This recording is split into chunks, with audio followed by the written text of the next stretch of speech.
2026년 2월 28일 중동의 하늘이 불탔습니다. 이란 탄도미사일 174발, 드론 689대 아랍에미리트를 향해 쏟아졌죠. 유럽 방산업계는 예상했습니다. 미국 패트리엇이 막을 거라고요. 아니면 이스라엘 에로우가. 그런데 현지에서 날아온 보고서를 보고 저는 멈췄습니다. 천궁2, 한국산 미사일이 그 한가운데 있었어요. 요격률 90% 이상 패트리엇, 에로우와 나란히의 이란 미사일을 잡아냈다는 겁니다. 가격은 패트리엇의 4분의 1, 납기는 2년 빠르고요. 독일 뮌헨에서 유럽 방산을 분석해온 20년 동안 이런 일은 처음입니다. 지금부터 유럽 방산 시장을 뒤흔든 한국의 충격 실화 시작합니다. 저는 독일 뮌헨에서 방위산업 분석을 담당하고 있어요. 딜그룹, 라인메탈, 유럽 방산 대기업들의 수출 동향을 추적하는 게 제 일이죠. 아이리스티 SLM, 레오파르트, 퓨마. 이 이름들은 유럽 방산의 자존심이었습니다. 2026년 2월 말, 미국과 이란의 전면 충돌 소식이 전해졌어요. 저는 처음엔 이게 우리에게 기회라고 봤죠. 중동의 하늘이 불타기 시작했습니다. 이란이 발사한 탄도미사일과 드론, 걸프 지역 전체를 덮쳤어요. 아랍에미리트, 사우디, 카타르, 쿠웨이트, 전쟁 당사자도 아닌 나라들까지 미사일 세례를 받았죠. 유럽 방산업계 반응은 뜨거웠습니다. 전쟁은 곧 수요니까요. 방공 체계 필요성이 부각되면 유럽 무기 수출도 늘어날 거라는 기대감. 업계 전체에 팽배했어요. 프랑크푸르트 분석가 모임에서 동료가 말했습니다. 이번 전쟁이 아이리스티의 우크라이나 실전 성과를 다시 부각시킬 거야. 나토 회원국들이 앞다퉈 추가 도입을 검토할 걸세. 맞는 말이에요. 2022년 말 우크라이나에 투입된 독일의 아이리스티 SLM. 러시아 드론과 미사일을 거의 100% 가까이 격추하며 명성을 쌓았죠. 독일이 주도하고 20여 개국이 참여하는 유럽 영공방어 계획. 이 계획의 핵심 체계가 바로 아이리스티입니다. 고고도, 중고도, 저고도. 유럽 하늘 전체를 다층 방공망으로 덮겠다는 야심찬 프로젝트예요. 2030년 완성을 목표로 스위스, 오스트리아, 슬로베니아가 도입 계약을 체결했죠. 저도 그 흐름을 믿었습니다. 유럽 방산의 황금기가 오고 있다고요. 하지만 중동에서 들려오는 소식, 예상과 달랐어요. 개전 초기 아랍에미리트를 향해 쏟아진 이란 미사일. 137발이었습니다. 드론은 209대, 총 346발의 발사체가 걸프만 상공을 가로질렀죠. 패트리엇과 에로우, 그리고 하나 더. 저는 그 이름을 보고 멈췄습니다. 천궁2. 처음엔 오타인 줄 알았어요. 한국 무기가 왜 거기 있죠? 조사를 시작했습니다. 아랍에미리트는 2022년 한국과 약 35억 달러 규모의 계약을 체결했어요. 천궁2 10개 포대 도입. 당시에도 뉴스를 본 기억이 있죠. 솔직히 큰 관심을 두지 않았습니다. 중동은 미국과 유럽의 영역이라고 생각했으니까요. 그런데 지금 그 한국산 미사일이 아랍에미리트 하늘 위에서 이란 탄도미사일을 실제로 요격하고 있다는 거예요. 아랍에미리트 국방부 발표를 확인했습니다. 탄도미사일 174발 중 161발 격추. 요격률 92% 이상. 드론 689대 중 645대 격추. 전체 종합 요격률 93.5%. 숫자만 봐도 놀라웠어요. 하지만 더 충격적인 건 따로 있었습니다. 현지 관계자들 말에 따르면 천궁2 요격률도 종합 요격률과 비슷한 수준이래요. 90%를 넘는다는 뜻이죠. 실전입니다. 시험 사격이 아니에요. 이란이 쏜 진짜 탄도미사일을 막아낸 거예요. 저는 의자에 등을 기댔습니다. 뭔가 놓치고 있었구나. 한국 방산이 이 정도였나? 솔직히 말할게요. 2022년 폴란드가 한국 무기를 대량 도입했을 때 저는 그게 일시적 현상이라고 봤습니다. 폴란드는 러시아 우크라이나 전쟁 직후 급하게 전력 공백을 매화했고요. 한국이 마침 빠른 납기와 저렴한 가격을 제안했을 뿐이라고 생각했죠. K2 전차 1000대, K9 자주포 648문, FA50 전투기 48대, 천무 다연장 로켓 288문, 기본 계약만 20조 원이 넘었습니다. 하지만 저는 그게 유럽 방산 시장의 구조를 바꿀 거라고는 생각하지 않았어요.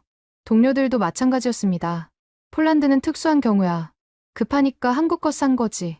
장기적으론 결국 독일과 프랑스 장비로 돌아올 거야. 그 말에 고개를 끄덕였죠.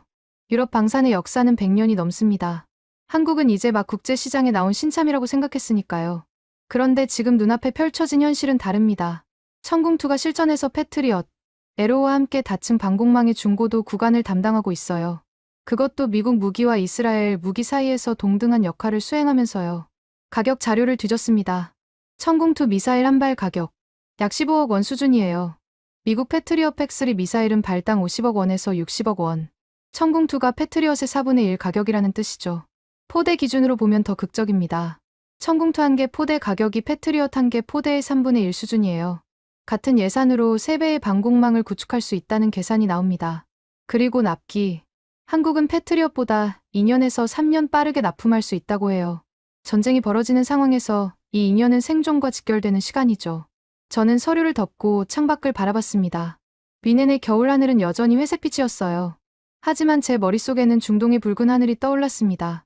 유럽 방산이 자부심을 지켜온 건 기술력과 신뢰성이었어요. 그런데 지금 그 신뢰성이 실전에서 증명된 건 우리가 아니었습니다. 한국이에요. 제가 간과했던 나라. 폴란드 계약을 일시적 현상으로 치부했던 그 나라가요. 지금 중동의 하늘 위에서 유럽 방산의 자존심에 균열을 내고 있었습니다. 2026년 2월 28일, 미국과 이스라엘이 이란 본토를 공습했습니다. 작전명은 에픽 퓨리. 목표는 이란 핵시설과 지도부 제거였죠. 개전 첫날부터 중동 전역이 불바다가 됐어요. 이란의 보복은 즉각적이었습니다. 탄도미사일과 드론이 아랍에미리트, 사우디, 카타르, 쿠웨이트, 바레인을 향해 쏟아졌죠. 전쟁 당사자가 아닌 나라들까지 공격받았습니다. 미군 기지가 타격당했어요. 두바이 국제공항에서 폭발이 일어났고요. 제베랄리 항만에 화재가 발생했죠. 유럽 언론들은 24시간 뉴스 체제로 전환했습니다. 저도 미넨 사무실에 틀어박혀 중동발 보고서를 분석했어요. 동료들과 밤새 회의를 이어갔죠. 논점은 하나였습니다. 유럽 방산에게 이 전쟁은 기회인가, 위협인가? 처음엔 기회라고 봤어요. 중동 국가들이 방공망 강화를 서두를 거라는 전망이 지배적이었죠. 아이리스티 SLM 추가 수출이 논의될 거라는 기대감이 업계에 퍼졌습니다. 하지만 현실은 달랐어요. 개전 3일차, 블룸버그가 충격적인 분석을 내놓았습니다. 카타르의 패트리엇 요격 미사일 재고, 현재 소모 속도를 유지할 경우 4일치에 불과하다. 숫자를 다시 읽었어요. 4일. 나흘입니다. 로키드 마틴의 패트리엇 팩3 생산량은 연간 약 600발 수준이에요.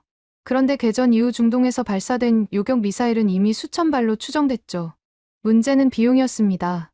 이란의 샤헤드 자폭 드론. 대당 가격이 약 3천만 원이에요. 이걸 막기 위해 발사되는 패트리엇 팩3 미사일은 한 발당 약 59억 원입니다. 3천만 원짜리 드론을 59억 원짜리 미사일로 막는 구조예요. 이건 소모전이었습니다. 그것도 방어하는 쪽이 압도적으로 불리한 소모전이죠. 팀슨 센터의 켈리 그리에코 분석가가 말했어요. 이란 입장에서 소모전 전략은 작전상 타당한 면이 있습니다. 방어하는 측의 요격 미사일을 고갈시키고 걸프 국가들의 정치적 의지를 꺾어 미국과 이스라엘이 군사 작전을 중단하도록 압박하려는 계산이죠. 저는 이 분석을 읽으며 유럽 방산의 위치를 다시 생각했습니다. 우리는 이 전쟁에서 어디에 있죠? 독일은 참전하지 않았어요. 영국은 트럼프의 공군 기지 사용 요청을 거부했다는 보도가 나왔죠. 유럽은 관망하고 있었습니다. 물론 유럽 방산 기업들에겐 수출 기회가 열릴 수 있어요. 하지만 지금 당장 중동 하늘을 지키고 있는 건 유럽 무기가 아니었습니다. 미국의 패트리엇, 이스라엘의 에로우, 그리고 한국의 천궁2. 이 세 체계가 다층 방공망의 핵심을 담당하고 있었죠. 독일의 아이리스티는 어디에 있었을까요? 우크라이나에 있었습니다. 2022년 말부터 우크라이나 전쟁에 투입된 아이리스티 SLM.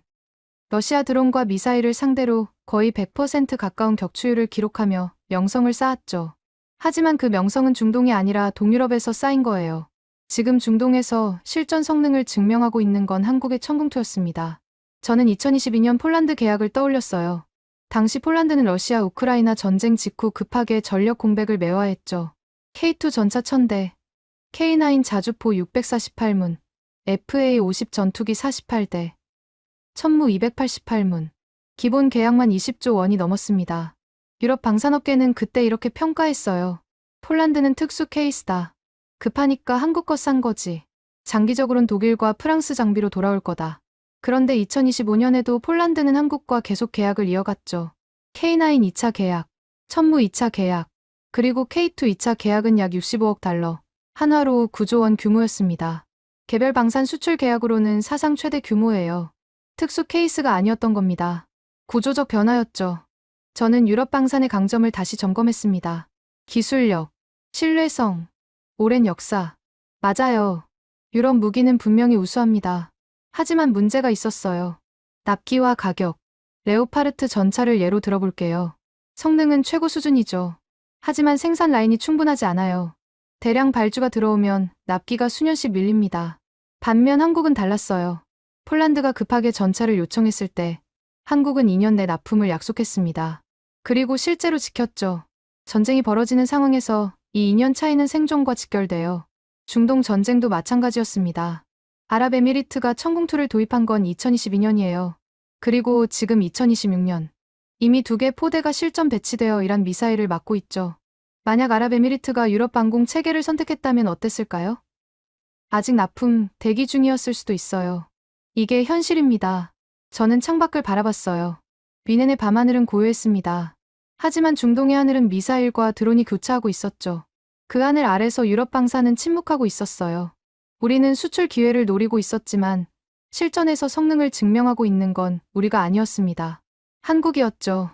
동료가 커피를 건네며 물었어요. 한국 방산이 이렇게까지 클 줄 알았어? 저는 고개를 저었습니다. 솔직히 몰랐어요. 폴란드 계약을 일시적 현상으로 봤으니까요. 동료가 쓴웃음을 지었죠. 우리만 그런 게 아닐 거야. 업계 전체가 한국을 과소평가했어. 이제 그 대가를 치르고 있는 거지. 저는 대답하지 않았습니다. 하지만 속으로는 인정했어요. 우리가 틀렸다고. 저는 아랍에미리트 국방부의 공식 발표를 다시 확인했습니다. 탄도미사일 174발 중 161발 격추, 순항미사일 8기 전량 격추, 드론 689대 중 645대 격추, 종합 요격률 93.5%. 숫자만 보면 완벽에 가까운 방어였어요. 하지만 진짜 놀라운 건 따로 있었습니다. 천궁2의 요격률도 종합 요격률과 비슷한 수준이라는 현지 관계자들의 증언이었죠. 90% 이상. 시험 사격이 아니에요. 이란이 쏜 진짜 탄도미사일을 막아낸 실전 기록입니다. 저는 한국 방산 기업들의 움직임을 추적하기 시작했어요. LIG넥스1, 한화시스템, 한화에어로스페이스. 이 세 회사가 천궁2 체계를 구성하고 있죠.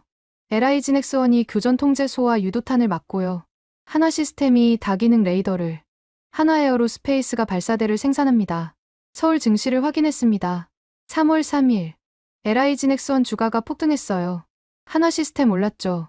시장은 이미 반응하고 있었습니다. 단순한 기대감이 아니었어요. 실전 성과가 확인된 직후의 반응이었죠. 저는 한국 방산의 수주 현황을 정리했습니다. 천궁2만 봐도 규모가 어마어마했어요. 아랍에미리트. 2022년 계약. 약 35억 달러. 10개 포대. 사우디아라비아. 2024년 계약. 약 43억 달러. 10개 포대. 이라크. 2024년 계약. 약 37억 원. 8개 포대. 중동 3개국에 천궁2를 수출하며 K방공망 벨트를 완성했다는 평가가 나왔죠. 합산하면 약 115억 달러. 하나로 15조 원이 넘습니다. 그런데 이게 끝이 아니었어요. 폴란드 계약도 계속 진행 중이었습니다. 2022년 기본 계약 이후 K9 자주포 2차 계약, 천무 2차 계약을 순차적으로 체결했죠.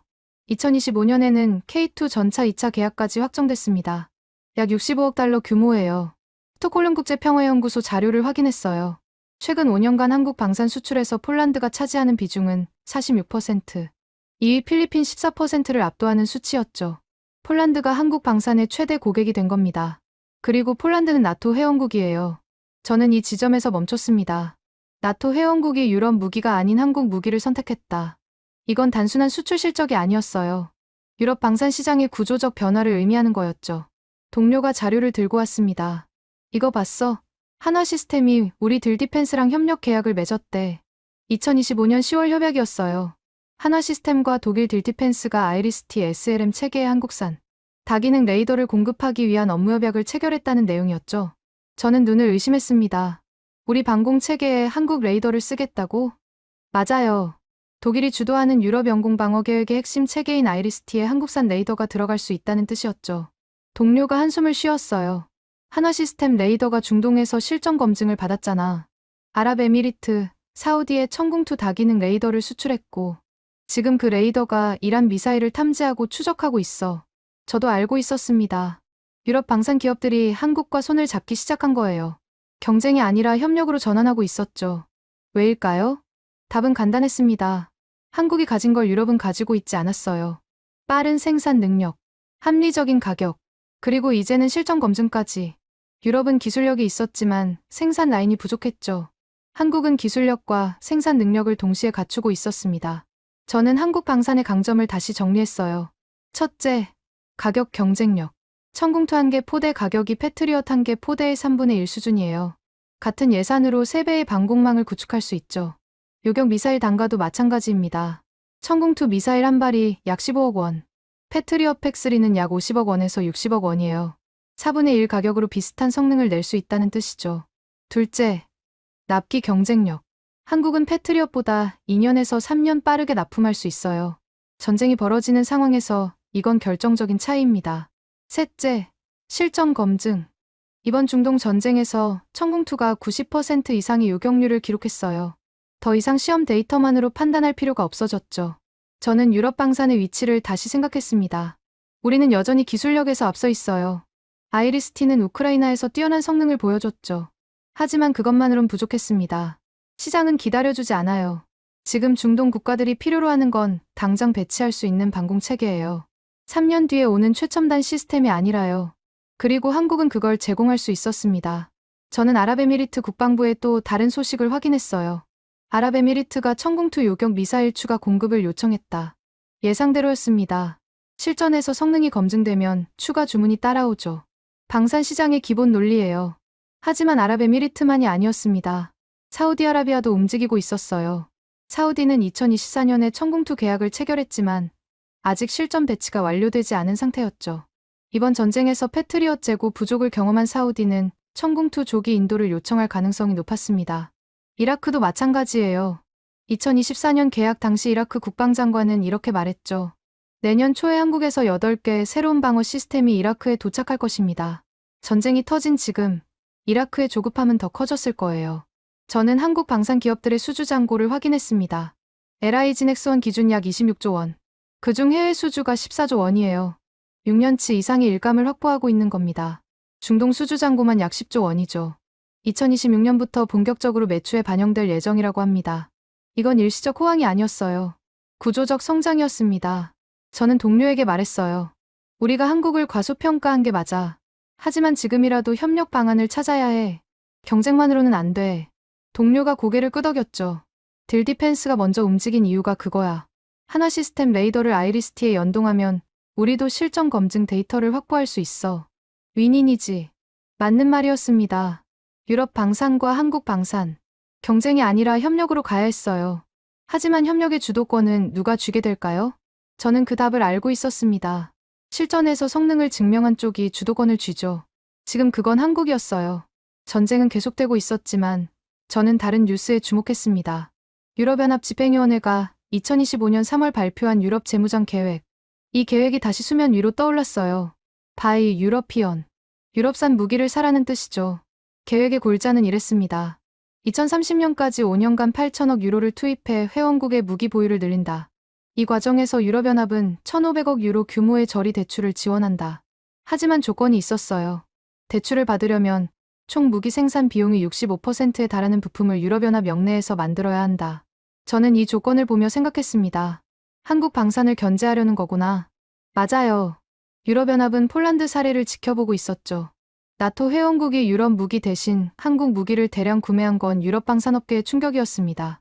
바이 유러피언 정책은 그에 대한 대응이었어요. 하지만 현실은 복잡했습니다. 폴란드는 유럽연합 회원국이면서 동시에 한국 방산의 최대 고객이었어요. K2 전차 2차 계약에는 현지 생산 조항이 포함되어 있었죠. 180대 중 117대는 한국에서 생산에 공급하고 63대는 폴란드 국영 방산그룹 페게제트가 현지에서 생산하는 방식이었습니다. 이건 단순한 무기 구매가 아니었어요. 기술 이전과 현지 생산을 포함한 종합협력 모델이었죠. 폴란드 방위사업청은 이렇게 평가했습니다. 현지 생산 거점 부축은 총괄 계약에 포함된 K2 전차 1000대 물량에 대한 후속 계약의 이행 가능성을 높인 것이다. 이번 계약은 유럽연합의 유럽 재무장 계획에 부합하는 방산 협력 모델이다. 저는 이 문장을 다시 읽었어요. 유럽 재무장 계획에 부합한다. 한국과의 계약이 바이 유러피언 정책과 충돌하는 게 아니라 부합한다는 뜻이었죠. 어떻게 가능한 걸까요? 답은 현지 생산에 있었습니다.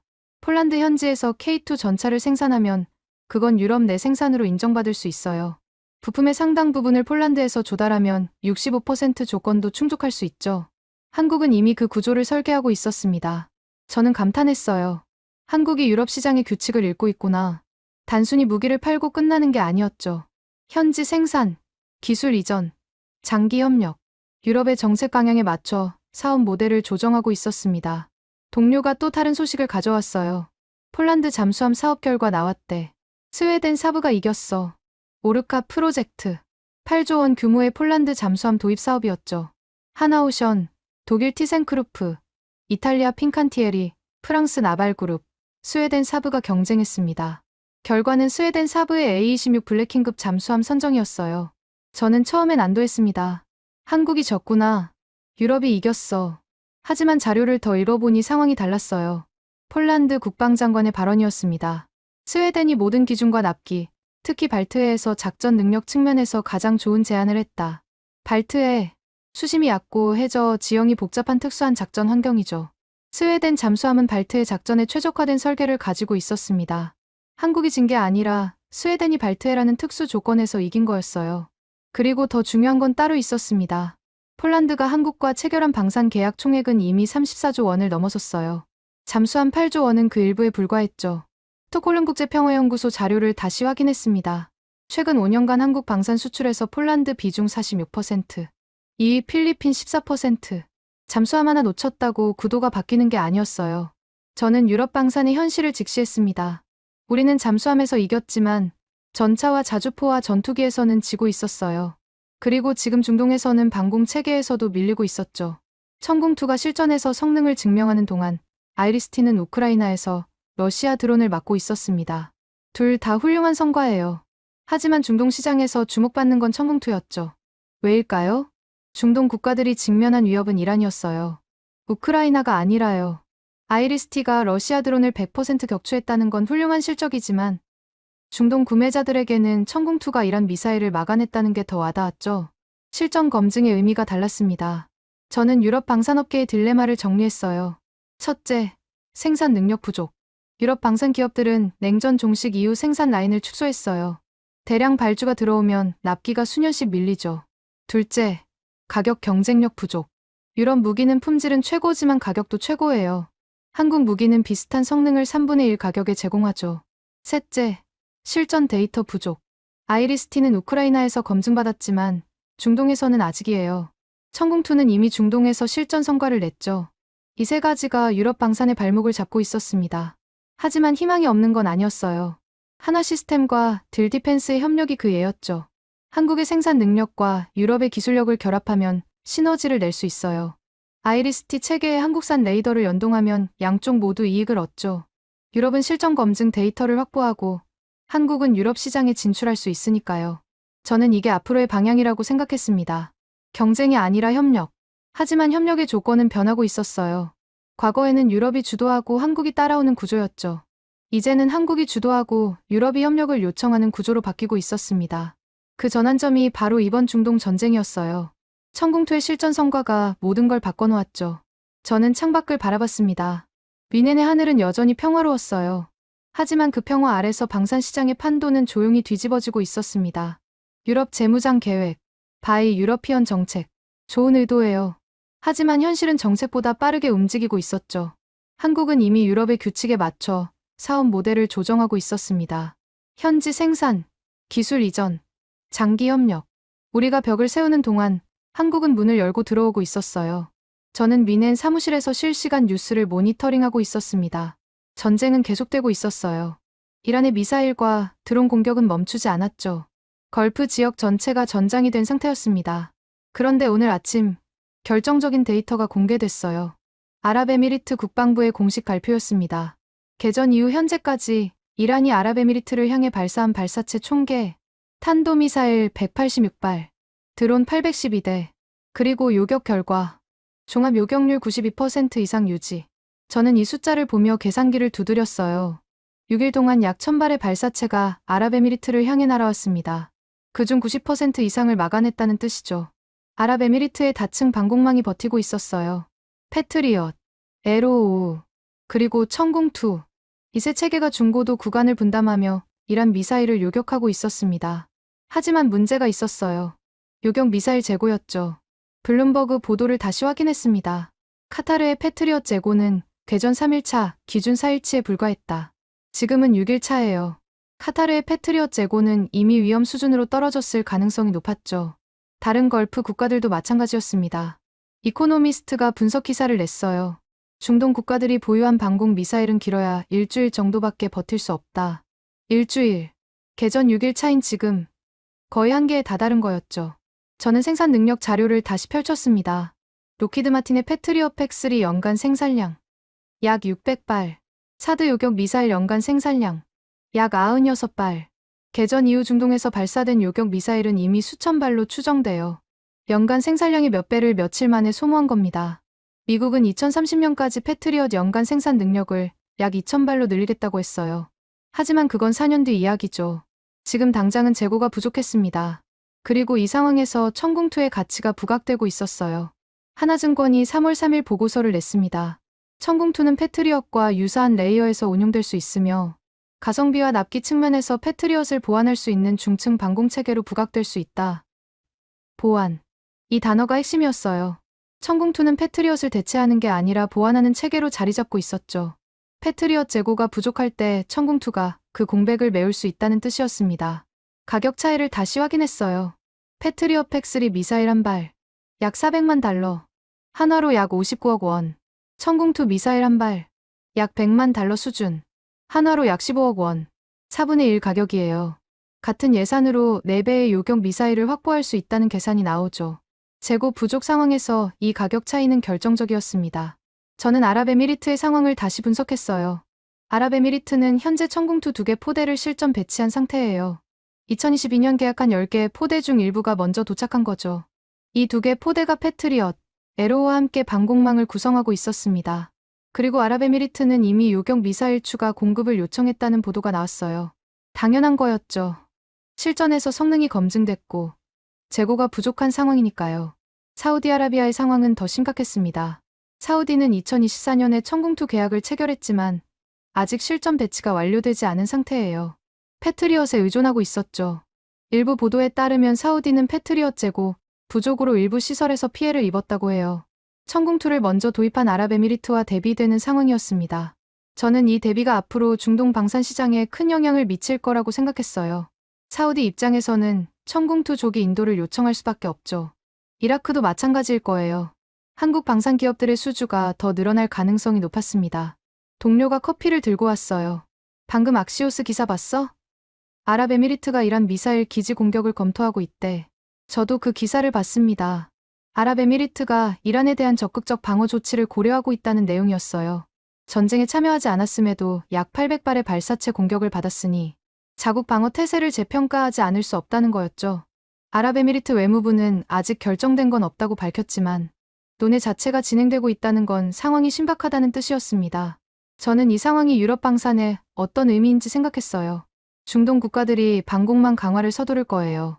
이건 확실합니다. 하지만 그들이 선택할 무기는 뭘까요? 유럽 무기일까요? 한국 무기일까요? 답은 이미 나와 있었어요. 지금 중동 하늘을 지키고 있는 건 한국의 천궁2였습니다. 유럽의 아이리스티가 아니라요. 실전 검증. 이게 모든 걸 결정하고 있었죠. 저는 유럽 방산업계의 한 관계자와 통화했어요. 지금 중동에서 무슨 일이 벌어지고 있는지 알아? 알죠. 천궁2가 잘 맞고 있다더군요. 우리는 왜 거기 없는 거야? 잠시 침묵이 흘렀습니다. 솔직히 말해줄게. 우리 생산 라인으로는 그 속도를 맞출 수 없어. 아랍에미리트가 2022년에 발주했을 때 우리는 납기를 못 맞췄어. 한국이 먼저 치고 들어간 거야. 저는 한숨을 쉬었어요. 납기. 결국 그거였습니다. 2022년에 아랍에미리트가 방공 체계를 발주했을 때 유럽 기업들은 납기를 제시하지 못했어요. 한국은 2년 내 납품을 약속했고 실제로 지금 2개 포대가 실전 배치되어 있죠. 그 차이가 지금 이 순간 드러나고 있었습니다. 저는 숫자를 다시 정리했어요. 천궁2 실전 요격률 90% 이상, 천궁2 미사일 단가, 패트리엇의 4분의 1점, 천궁2 포대 가격, 패트리엇의 3분의 1점, 천궁2 납기, 패트리엇보다 2, 3년 빠름. 이 숫자들이 모든 걸 말하고 있었습니다. 유럽 방산이 자부심을 지켜온 건 기술력과 신뢰성이었어요. 하지만 지금 그 신뢰성을 실전에서 증명하고 있는 건 우리가 아니었습니다. 한국이었죠. 저는 창밖을 바라봤어요. 미넨의 하늘은 고요했습니다. 하지만 중동의 하늘에서는 지금 이 순간에도 미사일이 날아가고 요격되고 때로는 뚫리고 있었죠. 그리고 그 전장에서 한국 방산은 자신의 가치를 증명하고 있었습니다. 숫자로, 실전으로, 저는 유럽 방산업계 긴급 화상회의에 참석하고 있었습니다. 참석자는 독일, 프랑스, 영국, 이탈리아의 방산 분석가들이었어요. 주제는 하나였죠. 중동 전쟁이 유럽 방산 시장에 미치는 영향. 프랑스 분석가가 먼저 입을 열었어요. 솔직히 말하자. 우리가 밀리고 있어. 중동에서 침묵이 흘렀습니다. 누구도 반박하지 않았어요. 모두 알고 있었으니까요. 영국 분석가가 자료를 공유했습니다. 지금 중동 방공망 현황이야. 아랍에미리트는 패트리엇, 에로우, 천궁2를 운용 중이야. 사우디는 패트리엇 위주고, 카타르, 쿠웨이트, 바레인도 패트리엇에 의존하고 있어. 그리고 이어서 말했죠. 유럽 방공 체계는 어디에도 없어. 저는 그 말에 가슴이 철렁했어요. 맞는 말이었습니다. 아이리스티는 우크라이나에 있었고, 중동에는 없었죠. 이탈리아 분석가가 물었어요. 왜 우리는 중동에 없는 거야? 시장이 없었던 건 아니잖아. 독일 분석가가 대답했습니다. 납기 문제야. 2022년에 아랍에미리트가 방공 체계를 발주했을 때 우리는 경쟁에 참여했어.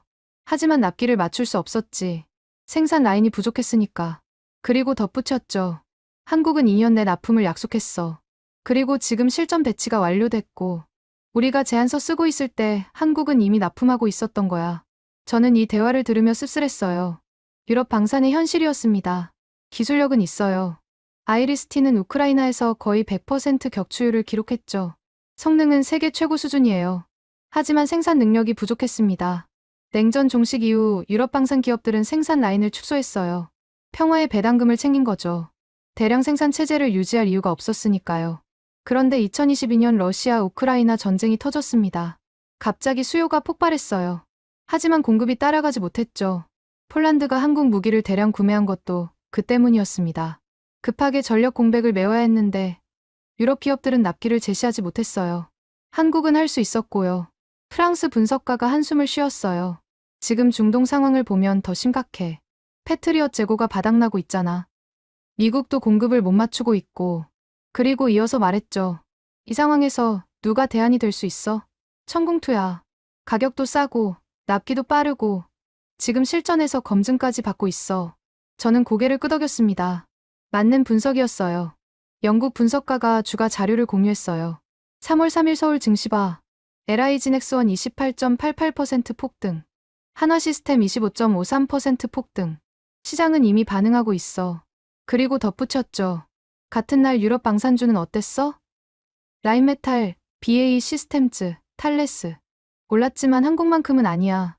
시장은 누가 진짜 수혜자인지 알고 있는 거야. 저는 유럽 방산주 차트를 확인했습니다. 올랐어요. 전쟁은 방산주의 호재니까요. 하지만 상승폭은 한국 방산주에 비하면 미미했습니다. 시장의 판단이었죠. 이탈리아 분석가가 물었어요. 그러면 우리는 어떻게 해야 해? 손 놓고 있을 순 없잖아. 독일 분석가가 대답했습니다. 협력해야지. 딜디펜스가 한화시스템이랑 손잡은 거 알지? 아이리스티에 한국 레이더 연동하려고. 경쟁으로는 안 돼. 협력으로 가야 해. 프랑스 분석가가 반박했어요. 협력이라고. 그건 우리가 약하다는 걸 인정하는 거잖아. 독일 분석가가 냉정하게 말했습니다. 약한 건 사실이야. 적어도 생산 능력과 납기에서는 인정하고 대응하는 게 나아. 아니면 시장을 통째로 잃어. 침묵이 흘렀습니다. 저는 이 대화가 유럽 방산업계의 현실을 그대로 보여준다고 생각했어요. 자존심과 현실 사이에서 갈등하고 있었죠. 회의가 끝난 후 저는 혼자 자료를 정리했습니다. 중동 방산 시장 규모. 연간 수백억 달러 규모예요. 세계에서 가장 큰 무기 수입 지역 중 하나죠. 그 시장에서 유럽의 점유율은 줄어들고 있었습니다. 미국이 여전히 1위였어요. 하지만 2위 자리를 놓고 경쟁이 벌어지고 있었죠. 한국이 치고 올라오고 있었습니다. 폴란드 계약으로 유럽 시장에 진출했고, 아랍에미리트, 사우디, 이라크 계약으로 중동 시장을 장악하기 시작했어요. 저는 한국 방산의 성장 곡선을 떠올렸습니다. 2020년대 초반만 해도 한국은 방산 수출 10위권이었어요. 하지만 지금은 4위권에 진입했죠. 그리고 이번 전쟁이 끝나면 더 올라갈 거예요. 실전 검증이라는 최고의 마케팅을 얻었으니까요. 저는 책상 위에 보고서를 바라봤습니다. 유럽 방산 시장 전망. 제가 작성 중인 보고서였어요. 원래는 낙관적인 내용을 쓰려고 했습니다. 유럽 재무장 계획, 바이 유러피언 정책, 나토 방위비 증액. 하지만 지금은 그 낙관을 유지하기 어려웠어요. 유럽이 정책을 세우는 동안 한국은 시장을 먹고 있었습니다. 동료가 문을 두드렸어요. 저녁 먹으러 가자. 오늘 하루 종일 붙어 있었잖아. 저는 고개를 저었습니다. 조금 더 있을게. 정리할 게 있어서. 동료가 어깨를 으쓱하며 나갔어요. 저는 다시 화면을 바라봤습니다. 중동의 실시간 뉴스가 흘러가고 있었어요.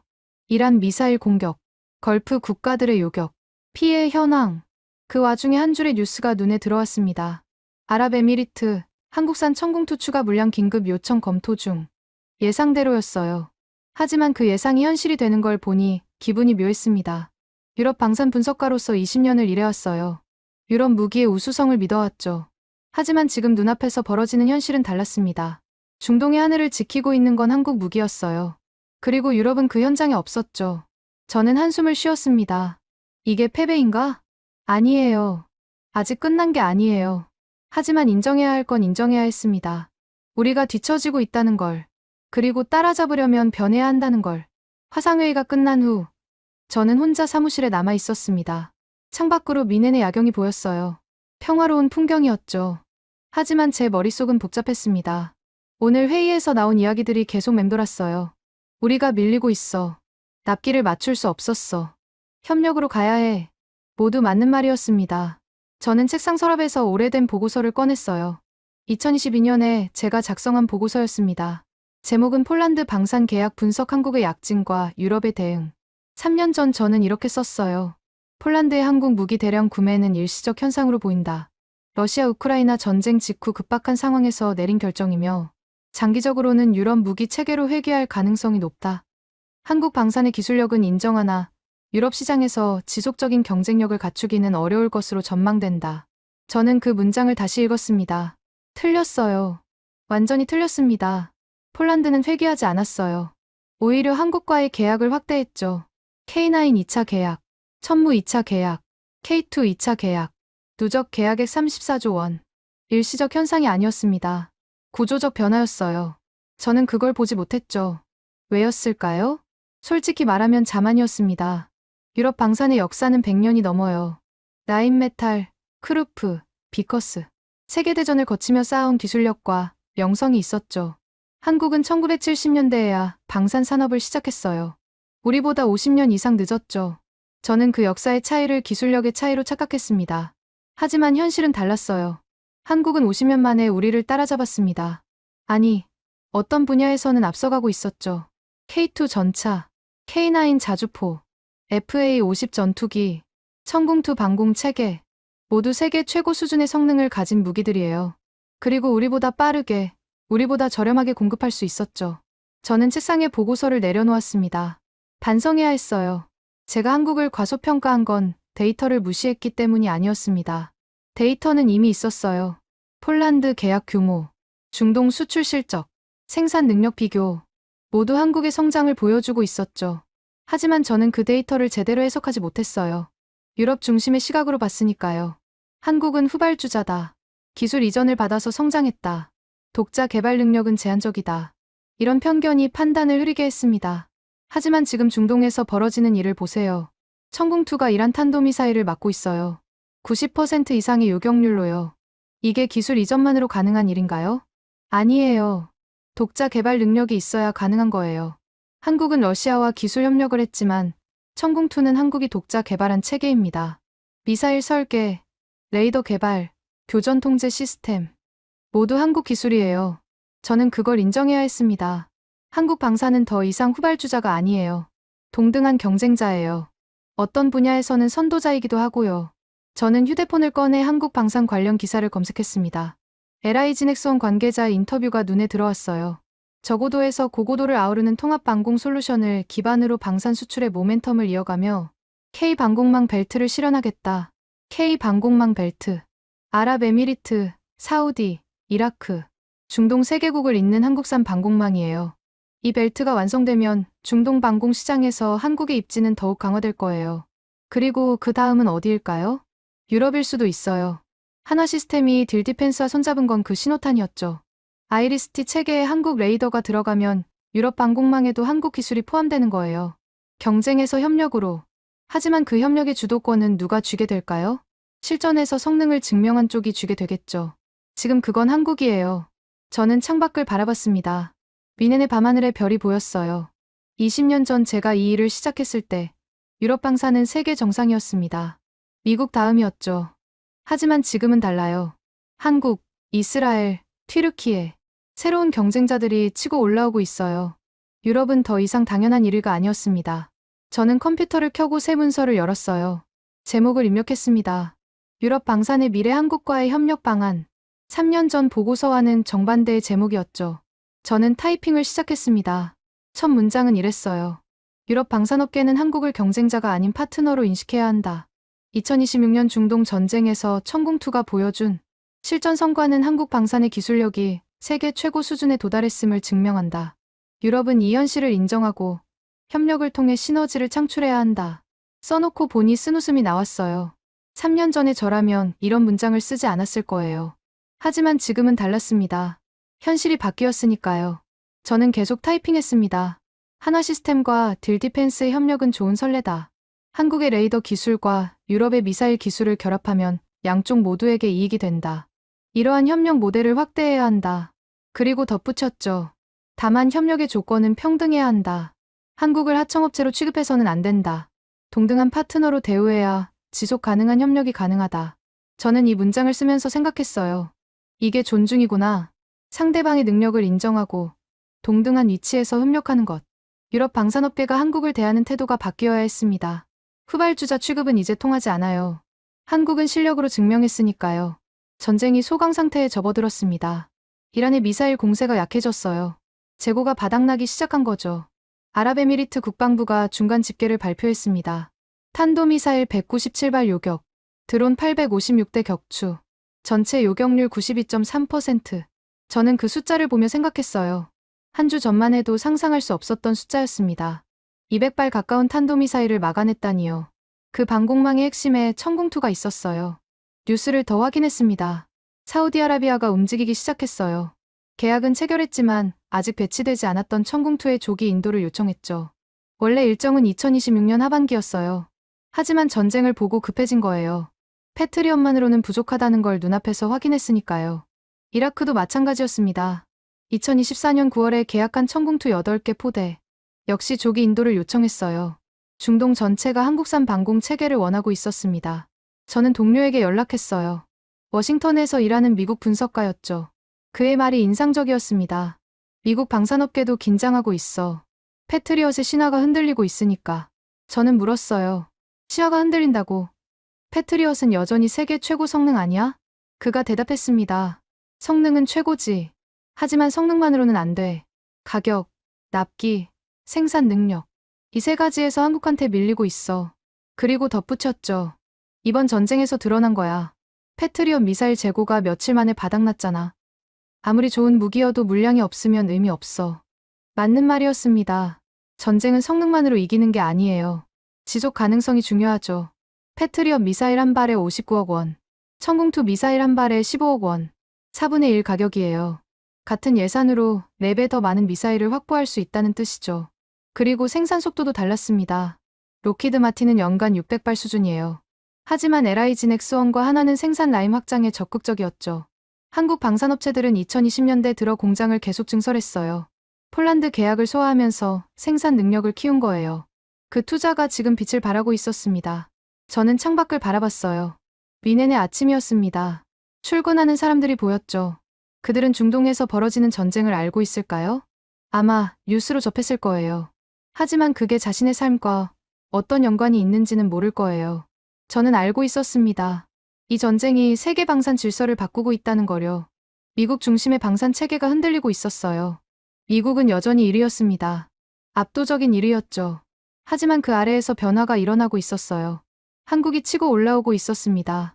2020년대 초반 방산 수출 10위권이었던 한국이 이제 4위권에 진입했어요. 그리고 이번 전쟁 이후에는 더 올라갈 거예요. 프랑스, 독일, 영국, 유럽 방산 강국들이 긴장해야 할 상황이었습니다. 저는 어젯밤 작성한 보고서를 다시 열었어요. 유럽 방산의 미래 한국과의 협력 방안.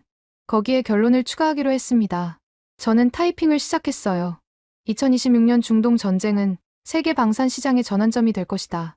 이 전쟁에서 한국산 천궁2 방공 체계는 실전 성능을 증명했다. 93% 이상의 요격률은 패트리엇에 뒤지지 않는 수준이며 가격과 납기에서는 앞섰다. 그리고 이어서 썼죠. 유럽 방산업계가 배워야 할 교훈은 세 가지다. 첫째, 생산 능력이다. 아무리 좋은 무기여도 필요할 때 공급하지 못하면 의미 없다. 유럽은 냉전 이후 생산 라인을 축소했지만 한국은 확장했다. 그 차이가 지금 드러나고 있다. 둘째는 가격 경쟁력이에요. 저는 계속 썼습니다. 둘째, 가격 경쟁력이다. 유럽 무기는 성능은 좋지만 비싸다. 아이리스티 한 포대 가격으로 천궁2 두 포대를 살 수 있다. 구매국 입장에서는 당연히 고민할 수밖에 없다. 셋째는 시장 대응 속도였죠. 셋째, 시장 대응 속도다. 한국 방산업체들은 고객 요구에 빠르게 대응한다. 폴란드가 급하게 전력을 채워야 했을 때 유럽 기업들은 납기를 제시하지 못했다. 한국은 할 수 있었다. 아랍에미리트도 마찬가지였다. 이러한 민첩성이 한국 방산의 강점이다. 저는 잠시 멈추고 생각했어요. 결론을 어떻게 맺어야 할까? 저는 다시 타이핑했습니다. 유럽 방산업계의 선택지는 두 가지다. 하나는 경쟁이다. 생산 능력을 확충하고 가격을 낮추고 납기를 단축해서 한국과 정면으로 경쟁하는 것이다. 하지만 이것은 시간이 걸린다. 최소 5년에서 10년은 필요하다. 그리고 이어서 썼죠. 다른 하나는 협력이다. 한국의 강점과 유럽의 강점을 결합하는 것이다. 하나 시스템과 딜디펜스의 협력이 좋은 사례다. 한국의 레이더 기술과 빠른 생산 능력, 유럽의 미사일 기술과 시스템 통합 경험을 결합하면 시너지를 낼 수 있다. 저는 마지막 문장을 썼습니다. 필자는 협력을 권고한다. 경쟁은 양측 모두에게 소모적이다. 협력은 양측 모두에게 이익이 된다. 다만 협력의 조건은 평등해야 한다. 한국을 하청업체로 취급하면 안 된다. 동등한 파트너로 인정하고 기술과 이익을 공유해야 한다. 그것이 유럽 방산의 미래를 위한 최선의 선택이다. 저는 보고서를 저장했습니다. 그리고 의자에 기대 앉아 천장을 바라봤어요. 20년 전 제가 이 일을 시작했을 때 한국 방산은 제 시야에 없었습니다. 미국, 러시아, 유럽. 그게 세계 방산의 전부라고 생각했죠. 하지만 세상은 변했어요. 한국이라는 변수가 등장했습니다. 그리고 2026년 중동 전쟁에서 그 변수는 확실히 자리를 잡았어요. 천궁2라는 이름이 세계 방산 시장에 각인된 거죠. 저는 휴대폰을 꺼내 뉴스를 확인했습니다. 로이터 속보가 떠 있었어요. 아랍에미리트, 한국의 천궁2 추가 도입 공식 요청. 규모는 2조 원 이상으로 추정. 예상대로였습니다. 하지만 그 예상이 현실이 되는 걸 보니 또 한 번 감탄이 나왔어요. 한국 방산의 질주는 계속되고 있었습니다. 저는 생각했어요. 유럽은 어떻게 해야 할까? 답은 이미 나와 있었습니다. 인정하고, 배우고, 협력하는 것. 자존심을 내려놓고 현실을 직시하는 것. 그게 유럽 방산이 살아남는 길이었어요. 저는 창밖의 미넨을 바라봤습니다. 평화로운 아침이었어요. 하지만 저는 알고 있었습니다. 저 하늘 아래에서 새로운 질서가 만들어지고 있다는 걸. 그리고 그 질서 속에서 한국은 분명한 위치를 차지하고 있다는 걸. 천궁2. 그 이름을 기억해야 합니다. 중동의 하늘을 지킨 방패. 그리고 세계 방산 시장의 새로운 강자.